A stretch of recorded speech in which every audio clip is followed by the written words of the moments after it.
আজকে আমরা বেরিয়ে পড়লাম ডক্টরের কাছে। ডক্টর মানে চোখের সমস্যার জন্য একটু ডক্টরের কাছে যেতে হচ্ছে।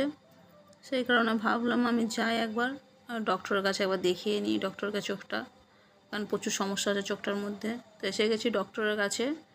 আর ডক্টরের কাছে আসার পর উনি বললেন যে আমাকে চশমা নিতে হবে, চোখের এমনই সমস্যা, চশমা না নিলে হবে না।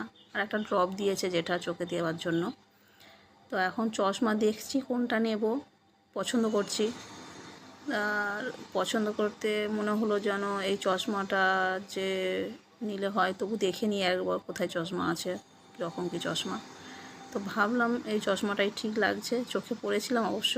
পরার পর দেখলাম যে ঠিক আছে, চোখের মধ্যে মানিয়েছে, মানে নিজেকে তো মানানো দরকার, একটা মানিয়েছে, ভালো লাগছে চশমাটা। ভাবলাম এটাই নিয়ে নিলাম চশমাটা। তো চশমার দোকান থেকে বেরিয়ে পড়ার পর আমরা যাব একটু ওষুধের দোকানে, কারণ ওখানে ড্রপটা ওখান থেকে নিতে হবে। আর মেয়েরও একটা ওষুধ নেবার আছে, কারণ সর্দি আছে, সেই কারণে সর্দির ওষুধ নেওয়ার জন্য এসে গেছি আমরা ওষুধের দোকানে। ওখানে এসে আমরা ওষুধটা কিনে নিচ্ছি, চোখের ড্রপ আর মেয়ের যে ওষুধ আছে, এই যে দেখুন চোখের ড্রপ আর মেয়ের সর্দির ওষুধ, এটা আমরা কিনে নেব। এখান থেকে কিনে নিয়ে এবার আমরা বাড়ি ফিরে যাব।